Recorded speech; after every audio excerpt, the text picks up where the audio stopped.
Have you ever woken up and had no idea how you got there, a bit disoriented? Maybe you even found yourself in the kitchen instead of your bed now. Imagine waking up to discover you've committed a terrible crime and have zero memory of it. This isn't the plot of a horror movie. It's the chilling real-life story of Kenneth Parks, a man who became known as the Sleepwalking Slayer. On a cool spring night in 1987, Ken Parks, a 23-year-old husband and father from Toronto, got out of bed completely asleep. He drove 14 miles to his in-laws' home, a place he adored. What happened next is the stuff of nightmares.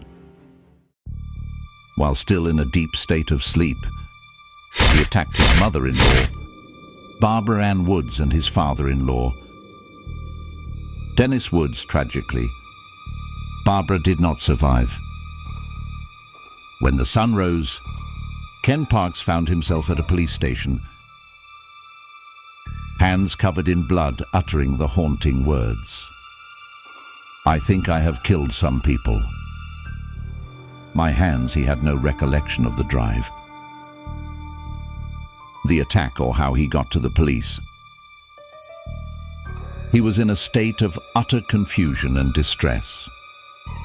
But so the question that stumped investigators, lawyers, and an entire nation was, can a person truly commit such a violent act while completely asleep? And if they can, are they legally responsible?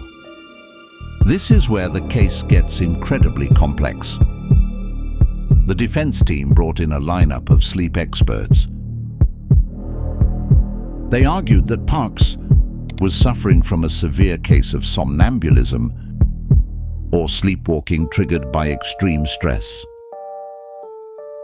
Parks had recently lost his job due to a gambling addiction, and the financial pressure was immense. He was also planning to confess his gambling problem to his beloved in-laws that very week, a prospect that filled him with dread. The experts explained that during a sleepwalking episode, a person can perform complex actions like walking, talking, and even driving without any conscious awareness. The part of the brain responsible for rational thought is asleep, while the part controlling motor functions is awake. It's a rare but documented phenomenon. To support their claim, they pointed to Parks's personal and family history of sleep disorders, from bedwetting as a child to sleepwalking as a teen.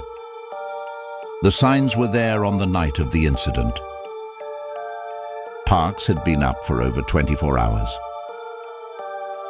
preparing for a family event, adding severe sleep deprivation to his existing stress. This created a perfect storm for an extreme sleepwalking episode. The prosecution naturally was skeptical. How could someone drive 14 miles, navigate to a house, and carry out such a specific, violent act without being awake? They argued that Parks must have woken up at some point,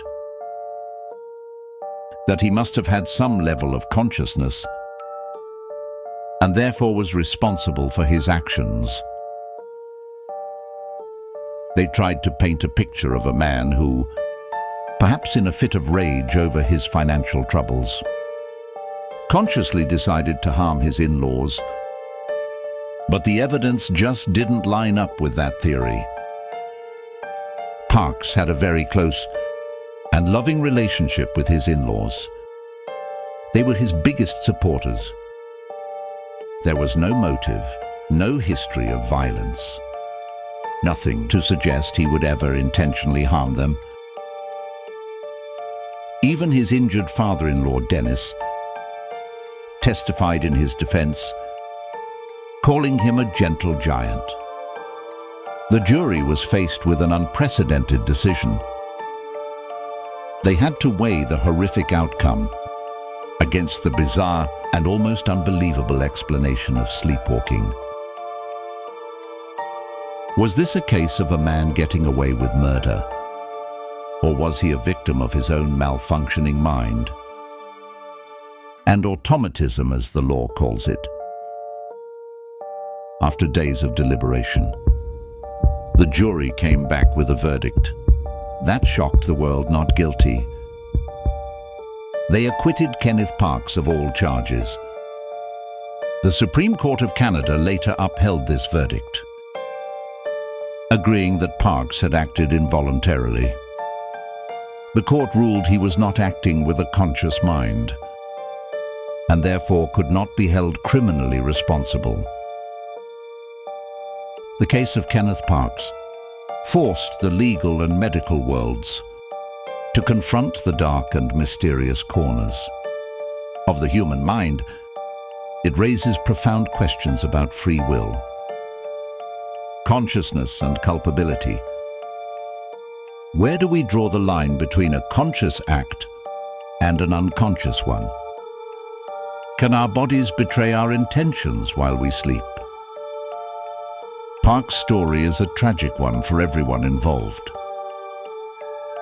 But a family was shattered, a life was lost, and another was forever changed by an act he can't even remember. He was freed by the law, but he has to live with the devastating consequences of that night for the rest of his life. What do you think?